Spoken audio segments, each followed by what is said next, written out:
Hello, my name is Nancy Patz, and I write and illustrate books. And I want to welcome you to this brand new TheNancyPatzBookshop.com. And what I want to tell you about today is a couple of the books that will be on view and on sale at TheNancyPatzBookshop.com. And the main first thing I want to tell you about is there's a dragon in the treehouse and he won't come down. Because this book just came out. I mean, just came out.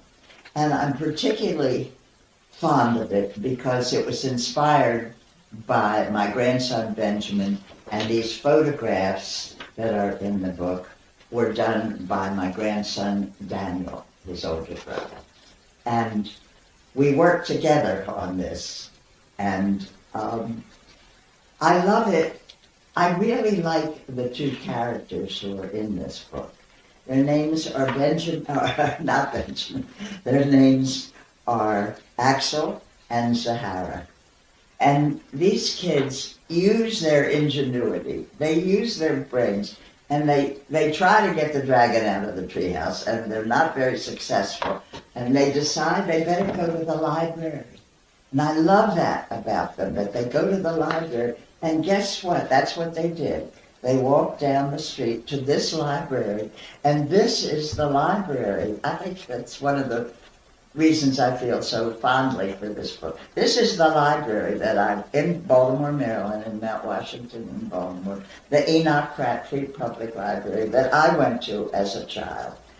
And it says even on the counter, the Enoch Pratt Free Library. And I won't tell you what they learned, but I will. Well, I'm not even going to tell you whether they got the dragon out of the library, out of the treehouse or not. But it's a good story, and I think you'll like it. And also, there's a constellation in here that becomes very important, and you will learn how to see it in the sky, as I tell you in the back.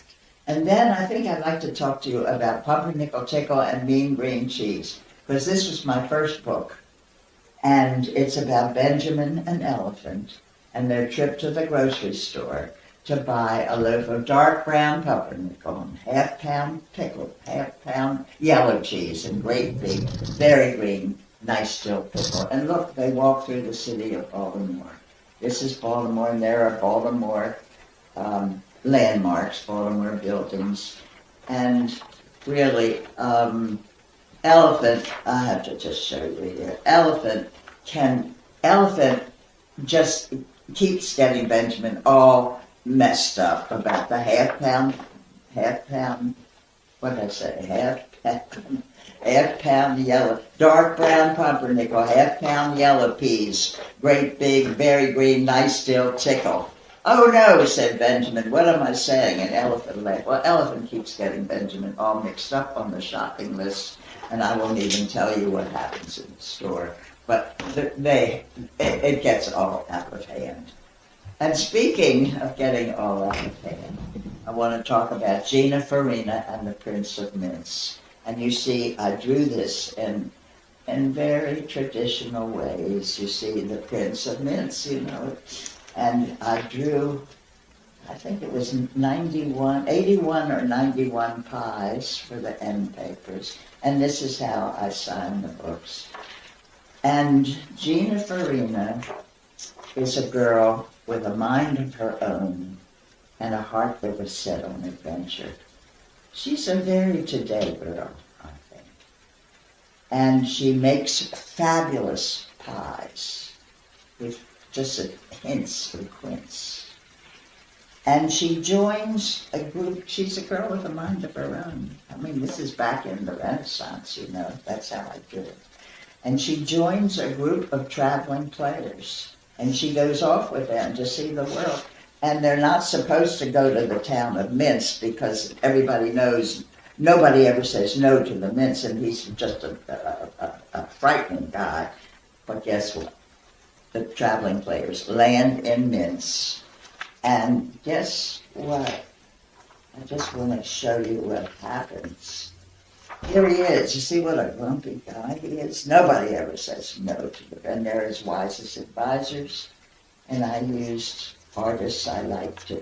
And here is Gina Farina, and she looks a lot like Mona Lisa, don't you think? That was fun, to draw my character, Gina Farina, in the pose of Mona Lisa. Anyhow, she says, "No, thank you, Prince.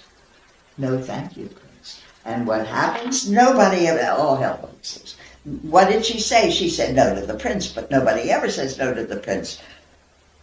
No, we never, it's never happened before in Minsk. Oh, nobody ever says no to the prince. I will not tell you what happens after that.